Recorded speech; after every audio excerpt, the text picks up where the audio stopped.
తెలంగాణలో కాంగ్రెస్ గవర్నమెంట్ వచ్చిందంటే అందుకు కారణం 100% రేవంత్ రెడ్డి.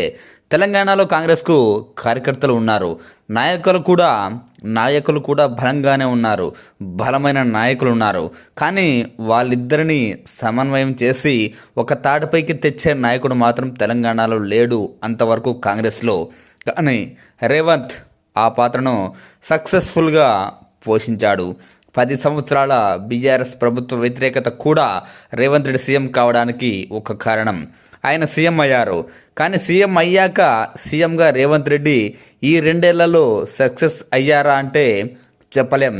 ఎక్కడ సమస్యలు అక్కడే ఉన్నాయి. 6 గ్యారంటీలలో కొన్ని అమలు చేశారు, కొన్ని అమలు చేయలేదు. మరీ ముఖ్యంగా ఉచిత బస్సును వెంటనే అమలు చేశారు, కానీ రుణమాఫీ ఎంతవరకు అమలు చేశారో తెలియదు. ప్రభుత్వ ఉద్యోగాలు ఇస్తామన్న హామీని అసలు అమలు చేయలేదు. ఇక నిరుద్యోగ భృతి లేదు. అన్నిటికీ మించి 4,000 పెన్షన్ అన్న ప్రధాన హామీని కూడా ఇంతవరకు అసలు అమలు చేయలేదు. కనీసం అలాంటి ఆలోచన కూడా ఈ ప్రభుత్వం ఇంతవరకు చేసినట్టు కనిపించడం లేదు. ఇక రైతు సమస్యలు అస్తవ్యస్తం. కనీసం సమయానికి యూరియా కూడా అందించలేకపోయింది.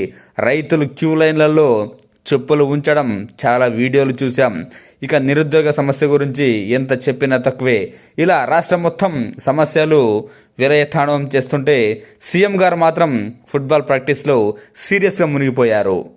లియోనల్ మెస్సీ రాష్ట్రానికి వస్తుండడం, ఫ్రెండ్లీ మ్యాచ్ ఉండడంతో ఈ ప్రాక్టీస్ చేస్తున్నారు. సీఎం గారు రేవంత్ రెడ్డి ఎంతటి వీఐపీలకైనా ఆట విడుపు సహజం, అవసరం కూడా.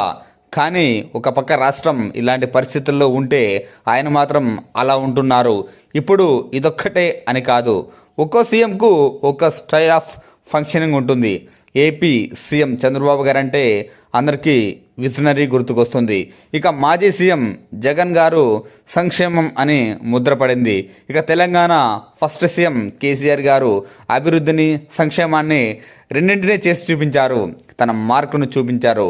ఈరోజు హైదరాబాదు ఇంత డెవలప్ అయిందంటే గత పాలకులు చేసిన అభివృద్ధిని కేసీఆర్ అండ్ కేటీఆర్ గారు తమ టాలెంట్తో ఐటీ మంత్రిగా కేటీఆర్ ముందుకు తీసుకెళ్లారు.